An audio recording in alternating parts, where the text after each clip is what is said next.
Nous saluons ceux qui nous ont rejoints. Que le Seigneur vous bénisse et nous bénisse tous. Nous adressons aussi nos salutations à ceux qui suivront ce culte en différé via YouTube. Que le Seigneur vous bénisse également. Lisons dans l'Épître aux Hébreux, au chapitre 6, et nous ferons notre lecture à partir du verset 11. Bien, nous lisons.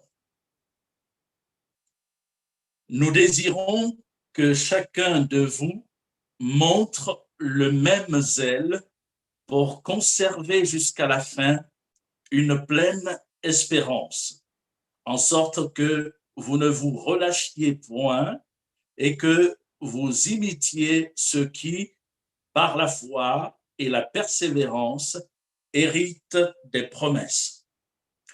Lorsque Dieu fit la promesse à Abraham, ne pouvant jurer par plus grand que lui, il jura par lui-même et dit, « Certainement, je te bénirai et je multiplierai ta postérité. » Et c'est ainsi qu'Abraham, ayant persévéré, obtint l'effet de la promesse. Or, les hommes jurent par celui qui est plus grand qu'eux.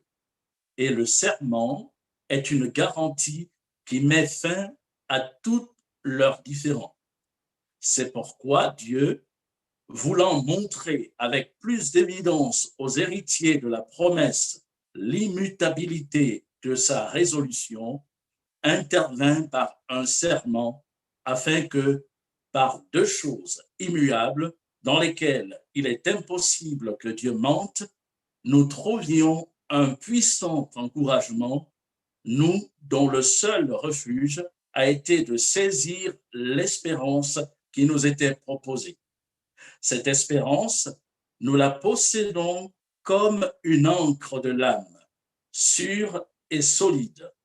Elle pénètre au-delà du voile, là où Jésus est entré pour nous comme précurseur, ayant été fait souverain sacrificateur pour toujours, selon l'ordre de Melchisédek.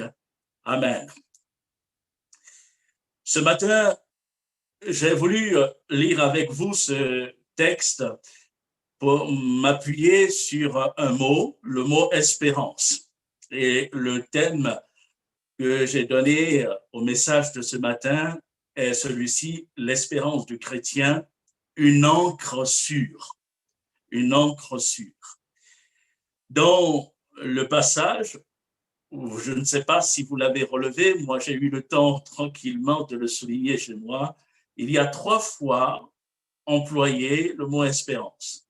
Une première fois à la fin du verset 11, une deuxième fois à la fin du verset 18 et également au verset 19. Et lorsqu'on lit le texte, on s'aperçoit que ce mot est également suivi ou accompagné d'un autre mot important, le mot promesse. Et le mot promesse revient 4 fois dans le passage, au verset 12, au verset 13, verset 15 et verset 17.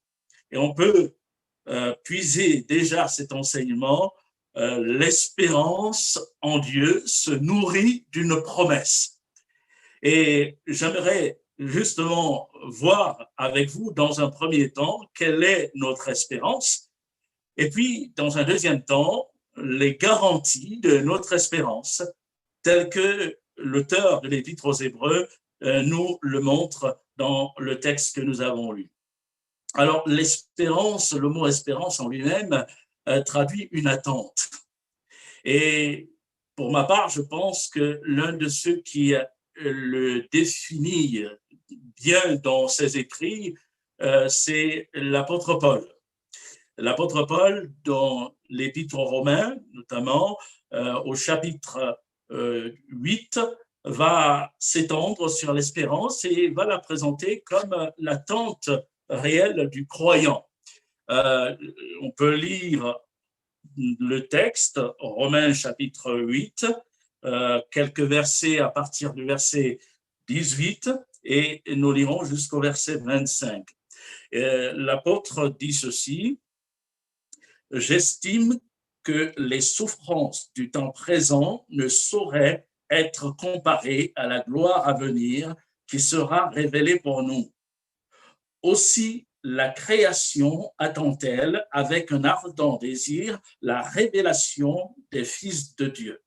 Car la création a été soumise à la vanité, non de son gré, mais à cause de celui qui l'y a soumise, avec l'espérance qu'elle aussi sera affranchie de la servitude de la corruption pour avoir part à la liberté de la gloire des enfants de Dieu. Or, nous savons que jusqu'à ce jour, la création tout entière soupire et souffre les douleurs de l'enfantement. Et ce n'est pas elle seulement, mais nous aussi, nous avons les prémices, nous aussi qui avons les prémices de l'esprit, nous aussi, nous soupirons en nous-mêmes en attendant l'adoption, la rédemption de notre corps. Car c'est en espérance que nous sommes sauvés. Or, l'espérance qu'on voit n'est plus espérance. Ce qu'on voit, peut-on l'espérer encore? Mais si nous espérons ce que nous ne voyons pas, nous l'attendons avec persévérance. Alléluia. Dans ce passage, vous avez noté que l'apôtre met l'accent sur l'attente. Il parle de la création qui, elle aussi, attend la délivrance. Et elle a été soumise à cause du péché. Le péché a dénaturé les choses et la désobéissance de l'homme a engendré une réelle chute, une catastrophe dans la création même, au sein de l'humanité.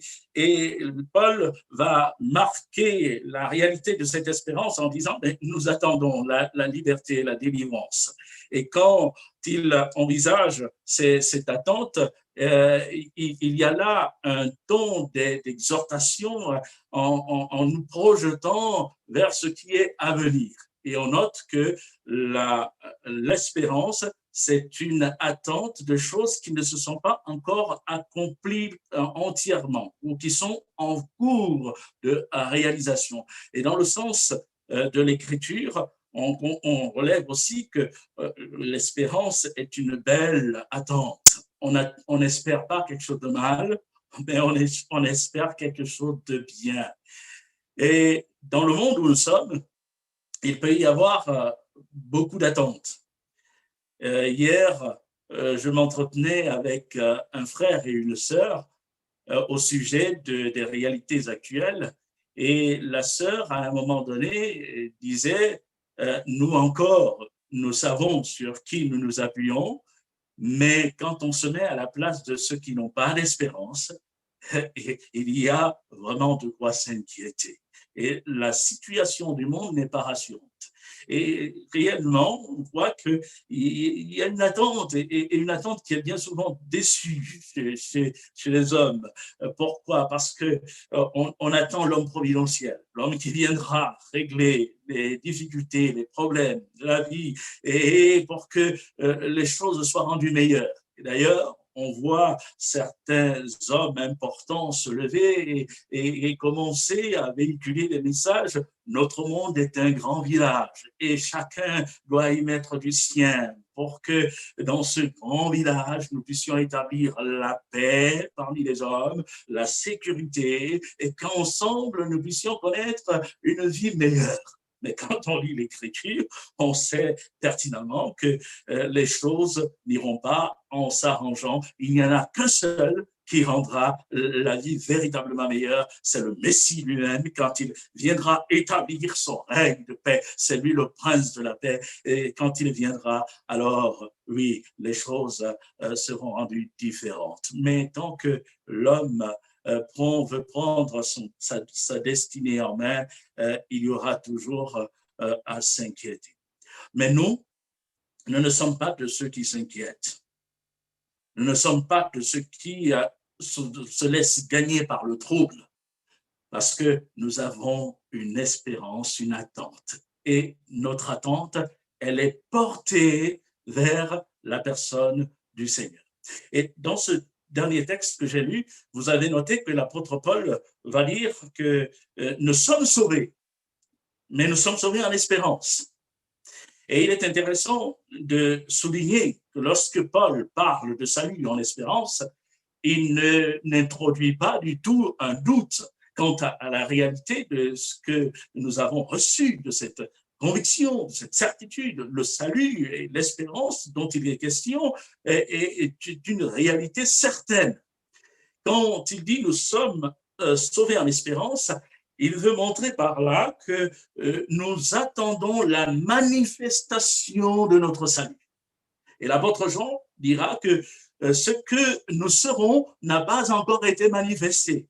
Et vous avez noté que Paul, quand il emploie cette expression sauver en espérance, et il prend le soin de souligner que nous attendons l'adoption, nous attendons la rédemption de notre corps. Nous avons reçu Christ dans notre vie et nous avons une vie nouvelle quand nous nous sommes repentis, détournés de notre péché. L'Esprit de Dieu a fait son œuvre dans nos vies et il nous a amenés à éprouver la réalité de la nouvelle naissance. Christ a changé nos vies. Et seulement, il y a encore dans ce monde des luttes, des combats, et Paul va, à juste titre, évoquer la rédemption de notre corps. Notre corps, pour bon nombre d'entre nous, nous procure bien souvent des douleurs, des souffrances, des maladies. Alors, on parle du coronavirus. Beaucoup ont été atteints et souffrent dans leur corps. On peut parler d'autres maux qui accablent notre corps. Et on pourrait se dire, mais à quand, Seigneur, jusqu'à quand? Et il y a ce soupir, Seigneur, oui, je veux voir ton repos venir, où il n'y aura plus de douleur, plus de souffrance. Mais la réalité est que nous sommes encore dans ce monde et c'est la volonté de notre Dieu que nous y soyons pour rendre témoignage à la gloire de son nom. Et tant que nous y serons, il y aura des combats, des luttes. Notre corps nous procurera des souffrances. Et même dans le domaine de la relation avec Dieu, quand Paul parle d'espérance au chapitre 8 de l'Épître aux Romains, il a bien pris le soin de décrire au chapitre 7 la condition de la nature humaine, nature pécheresse, régénérée, mais nous sommes encore dans ce corps. Et à un moment donné, il exprime ce désir profond qui est en lui de faire le bien, mais il va dire, je fais le mal que je ne veux pas et je ne fais pas le bien que je veux. Et il va pousser ce cri, misérable que je suis, qui me délivrera du corps de cette mort. Mais il n'est pas désespéré, puisqu'il se souvient de l'œuvre de Christ, il se souvient de l'œuvre de la croix. Il dit, béni soit le Seigneur, gloire au Seigneur, grâce soit rendue à Dieu, notre Père, par Jésus-Christ, notre Seigneur. Oui, Jésus nous délivrera. Il nous a accordé une liberté quant à l'autorité du péché. Nous ne sommes plus sous l'emprise du péché. Il nous arrive de trébucher, mais Jésus est fidèle, son œuvre est efficace, et quand il apparaîtra, et il manifestera d'une manière totale, évidente pour chacun d'entre nous ce qu'il a acquis à l'œuvre de la croix, et nous n'aurons plus à combattre dans notre chair, et ainsi il bannira de nous d'une manière certaine et définitive ces combats que nous connaissons. Plus de chute, plus de tristesse, plus de douleur, plus de larmes. Et le Seigneur manifestera d'une manière totale ce qu'il a accompli. Je reviens au texte que nous avons lu, parce que nous sommes dans cette attente qui nous porte vers le Seigneur. Et l'auteur va dire au verset 19 du chapitre 6, donc l'Épître aux Hébreux, cette espérance, nous la possédons comme une encre de l'âme. sûre et solide. Elle pénètre au-delà du voile, là où Jésus est entré pour nous comme précurseur, ayant été fait souverain sacrificateur. Et je souligne l'expression « elle pénètre au-delà du voile ». Nous allons y revenir. Mais l'évocation du voile ici, elle nous renvoie à ce qui s'est passé à Golgotha. Quand Jésus a été élevé et qu'il a rendu l'esprit en priant Père, Père, je remets mon esprit entre tes mains. Matthieu nous rapporte que la terre a tremblé et que le voile du temple s'est déchiré depuis le haut jusqu'en bas. Et ce voile, c'est juste un rappel pour nous, et il marquait la séparation entre le lieu très saint et le lieu saint. Et nous savons que une seule fois par an, le souverain sacrificateur avait accès au lieu très saint et il se présentait avec du sang.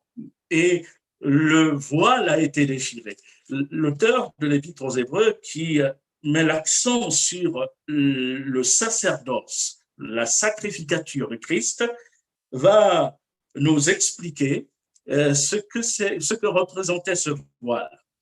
Le voile qui marquait la séparation entre Dieu très saint et l'homme, on ne pouvait pas accéder librement à sa présence, et il représentait ce que Christ allait devoir accomplir pour permettre aux hommes d'entrer dans la présence bénie du Père. Au chapitre 10 de l'Épître aux Hébreux, verset 19, après avoir justement souligné que Christ est venu accorder le pardon par l'offrande qu'il a accomplie, et dit ainsi donc, frères, puisque nous avons au moyen du sang de Jésus une libre entrée dans le sanctuaire par la route nouvelle et vivante qu'il a inaugurée pour nous au travers du voile, c'est-à-dire de sa chair, et puisque nous avons un souverain sacrificateur établi sur la maison de Dieu, approchons-nous avec un cœur sincère, dans la plénitude de la foi, les cœurs purifiés d'une mauvaise conscience et le corps lavé d'une eau pure. Alléluia. Nous avons, au moyen du sang de Jésus, une libre entrée dans le sanctuaire par la route nouvelle qu'il a inaugurée à travers le voile. Il n'y a plus de séparation entre le lieu très saint et nous les hommes, nous pouvons y accéder et Christ est entré. Et on comprend que le voile était cette symbolique. Jésus allait être la percée, son corps allait être percé pour nous afin que le sang se répande. Le souverain sacrificateur s'approchait avec du sang de bête, de bouc, et de taureau pour ce qui le concernait lui-même et sa famille, mais Jésus s'est approché non pas avec que du sang de l'animal, il s'est approché avec son propre sang. Et dans la même épître, il nous a dit qu'il a traversé les cieux et il a été élevé. Donc il y a là la réalité de sa crucifixion, de sa mort, mais il y a aussi la résurrection, la réalité de sa résurrection, et il est vivant. Il est monté vers le Père, il est assis à la droite du Père, et là, il intercède pour chacun d'entre nous, et c'est lui que nous attendons. Et quand il dit notre espérance, elle est au-delà du voile, et l'auteur nous amène à contempler celui qui a été élevé, Jésus, celui qui est l'auteur de notre salut, qui a tout accompli parfaitement, et celui aussi qui doit revenir pour la rédemption de notre corps et nous amener vers lui. Je disais tout à l'heure qu'il y a une grande attente dans le monde. Nous n'attendons pas que la vie simplement s'améliore ici-bas. Nous attendons celui qui vient révéler la gloire éternelle. Et il revient très bientôt. Alléluia. Il revient, notre Seigneur, et nous voulons nous nourrir de cette attente. La deuxième chose, donc c'était là la première où je soulignais ce qu'est notre espérance. Notre espérance est en Christ, celui qui a tout accompli, et qui a donné sa vie, qui s'est approché avec du sang devant le Père et qui nous justifie et qui est monté mais qui va revenir. Et cette espérance, elle nous offre des garanties. Ou du reste, le Seigneur nous offre des garanties. Dans le monde, souvent, certains disent « j'espère ». En disant « j'espère », ils le veulent quelque part indiquer qu'ils ne sont pas totalement convaincus. Je vous faisais part d'une conversation où je demandais à quelqu'un s'il était sauvé. Oh, j'espère. Mais il y avait là une note de doute dans ce qu'elle affirmait. Mais l'espérance que le Seigneur nous offre, elle n'est pas trompeuse. Et d'ailleurs, dans Romains 5,5, Paul prend le soin de dire « Or, l'espérance ne trompe point ». Donc, c'est une conviction, une certitude. Et cette conviction, cette espérance repose, comme je le disais tout à l'heure, sur une promesse. Et pour revenir au texte d'introduction, au verset 13, il est dit « Lorsque Dieu fit la promesse à Abraham, ne pouvant jurer par plus grand que lui, il jura par lui-même et dit « Certainement, je te bénirai ». Et je trouve là une première garantie qui est exprimée par l'expression « ne pouvant jurer par plus grand que lui ». Nous avons la garantie suivante: celui qui est l'auteur de notre espérance est le Dieu qui est au-dessus de tout. Il n'y a pas plus grand que lui. Et j'aime la traduction telle qu'elle a été proposée par Louis II, puisqu'elle fait ressortir une sorte d'impossibilité, mais une impossibilité qui met en valeur toute la grandeur de Dieu. Il est impossible de trouver plus grand que notre Dieu. Il est impossible de trouver un être qui puisse arriver à la stature de notre Dieu.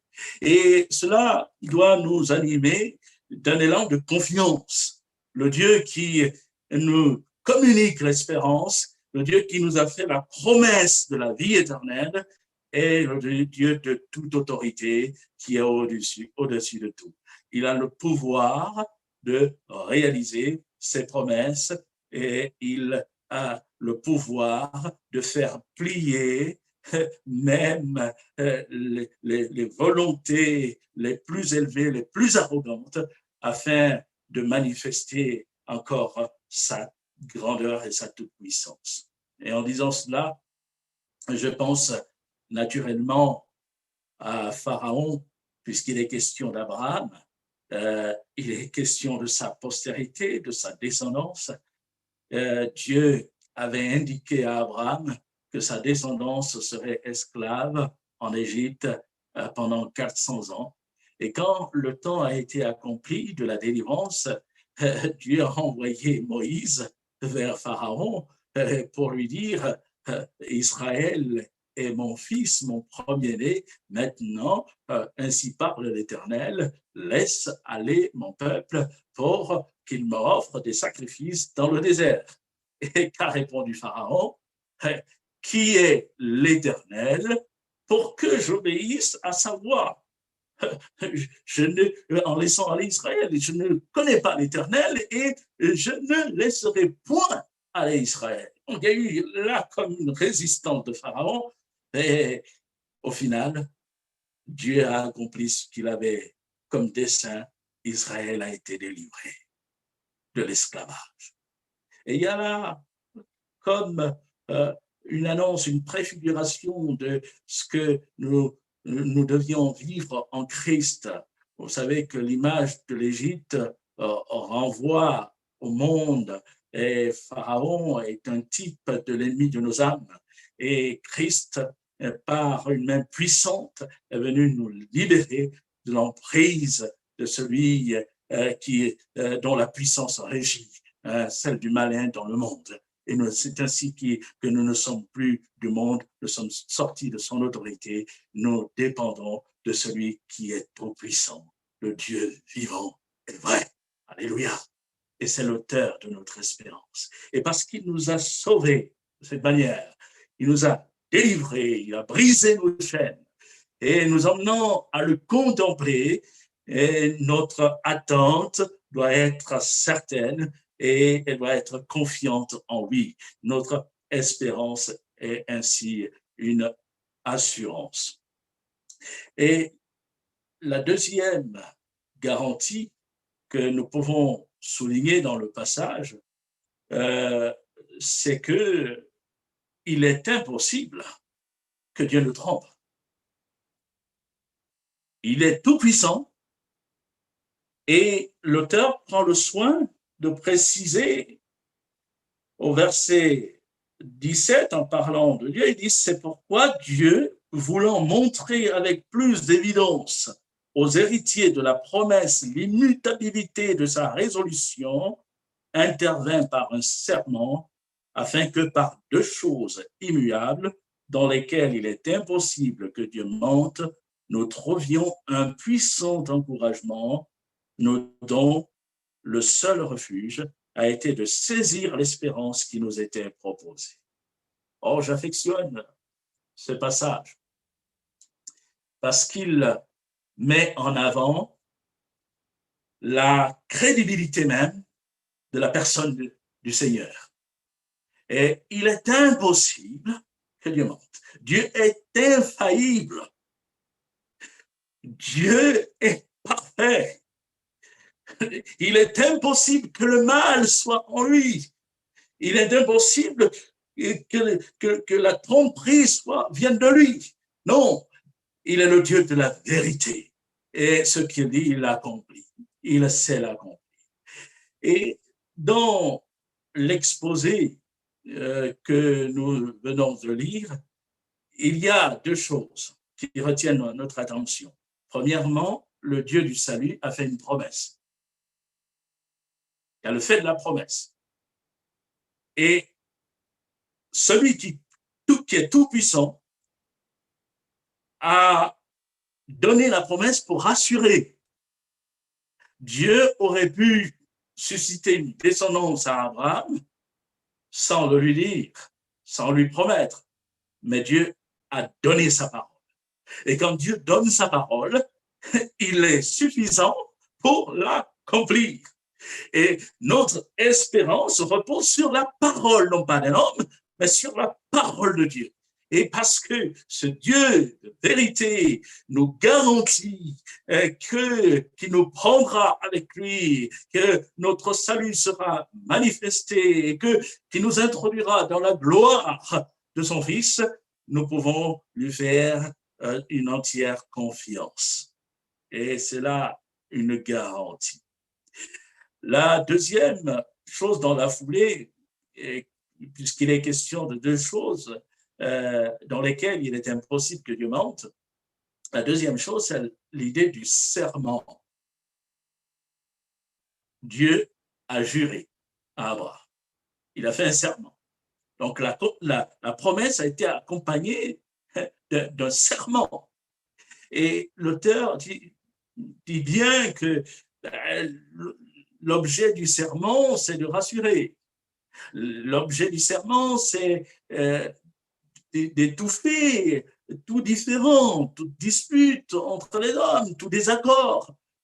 Quand on essaye de tomber d'accord et qu'on n'est pas rassuré, bon, la personne va jurer, je jure par un tel.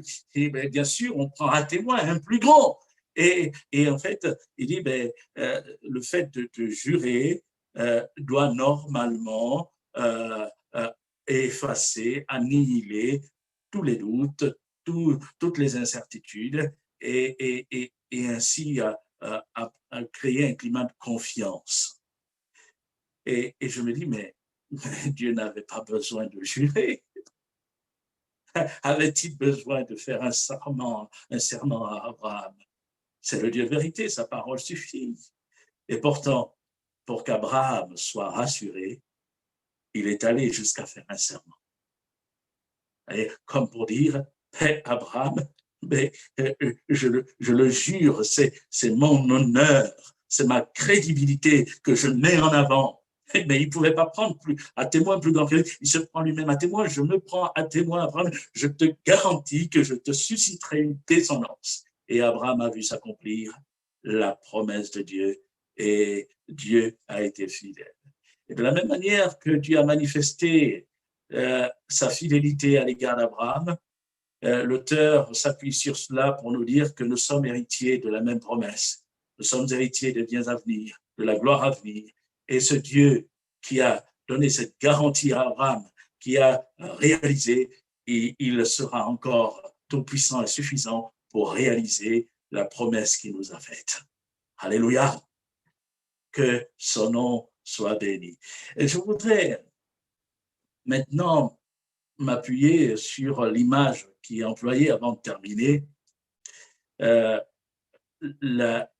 L'espérance est présentée comme une encre. J'ai voulu juste vous proposer quelques images d'encre. Bon, je pensais notamment aux plus jeunes d'entre nous, aux enfants qui pourraient se demander, mais de quoi parle-t-on? Une encre, qu'est-ce qu'une encre? Sans me méprendre, bien sûr, sur la faculté des enfants à relever des choses, mais il y a des réalités qui se perdent. On a là une représentation dans cette image d'une encre en acier. On passera à la deuxième image. Normalement, l'encre a pour objet d'être dans l'eau. Une autre représentation d'une image d'encre qui se trouve là immergée dans l'eau. Elle est reliée à un bateau par une chaîne. Elle peut aussi être reliée par une corde. Voilà, on voit sur un rivage une encre sur la berge enfoncée dans le sol et elle retient le bateau. Et on passera à la dernière image. Et donc là, on voit un fond marin et on voit une ancre et juste le bas de la coque du bateau. Et quand l'auteur parle de l'espérance, il dit, elle est pour nous une encre de l'âme. L'encre a la faculté de rendre le bateau stable contre l'action des vents, tempêtes, des vagues et aussi contre les courants aquatiques, des courants marins.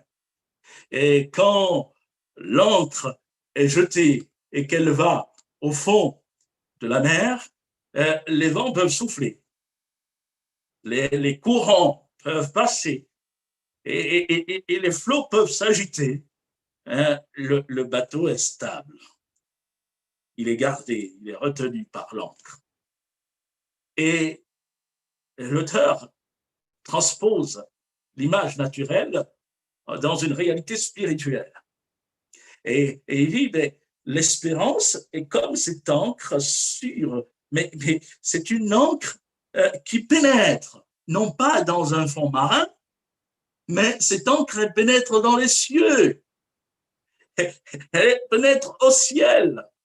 Et ainsi, nous qui sommes sur la terre, nous sommes comme liés à celui qui est dans le ciel, à Jésus. Et parce que nous sommes liés à Jésus et que lui ne sera jamais déstabilisé par les vents, par les tempêtes, par les flots des épreuves, alors nous pouvons nous aussi être là, stables, parce que c'est lui qui nous procure cette stabilité.